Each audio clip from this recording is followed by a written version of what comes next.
We appreciate it. Now, the latest information tonight on the IRS scandal surrounding former IRS Chief Doug Shulman, who met with the White House and his wife's connection to a left-wing campaign finance reform group. We're going to get back to Shulman in a moment. Some very bad news on that front. But let us not forget Lois Lerner, okay, the now suspended IRS official who was in charge of the division overseeing tax-exempt groups, refused to resign and refused to answer questions before a congressional hearing last week. But just why did she take the fifth? Could it be because Lois Lerner repeatedly lied or at the very least misled Congress? The question is she guilty of criminal charges, and might she actually go to jail? All right, there's a great new piece by Eliana Johnson from the National Review that laid out all of this perfect detail today.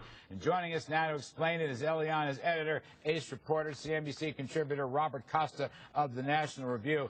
Robert Costa, if you were Lois Lerner, how worried would you be? Lois Lerner should be very worried right now, Larry. National Review has been deeply reporting this story. Why did she take the fifth? And she probably took the fifth because she wants to avoid criminal liability for potentially evading Congress, when especially the House Oversight Committee last year was asking a lot of questions and she didn't seem to give direct answers. All right. One of the points that comes up here, dishonest communications with the committee. On a number of occasions, Robert, as this article points out and as we saw, they asked her, number one, were there any targets of political groups? And she said no.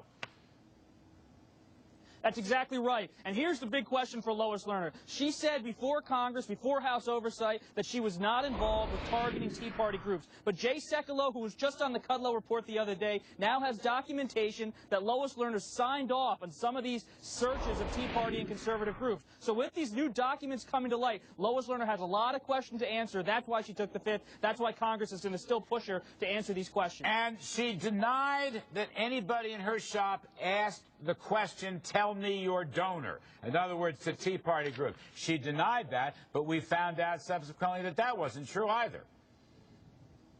That's exactly right. Eliana Johnson at National Review has been really reporting this, Larry. She has sources inside of the Cincinnati office of the IRS. And even inside the IRS in Cincinnati, there are people who work there who tell National Review that the questions were very much evasive, that they were really intrusive on these conservative groups. They went over the top. And now for Lois Lerner just to shrug it off, it's making a lot of people in Washington raise their eyebrows. And last one, Robert, on this story.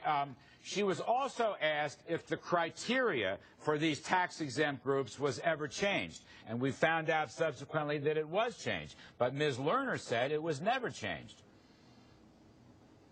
Ms. Lerner took the fifth, so we don't really know exactly what she said, except what she said last year when this wasn't a hot issue. But now she just continues to not answer questions to Congress. But this is not going to settle down for Lois Lerner, because Congress now feels that they've been lied to, and they want to continue to press this investigation. This is a problem for the White House, because unless Lois Lerner really comes clear about her involvement, this could go directly to the top, because people are concerned about if Lois Lerner was directed, perhaps by someone else within the administration, to do this. All right, Robert Costa, thanks very much. We're going to see you later in the show.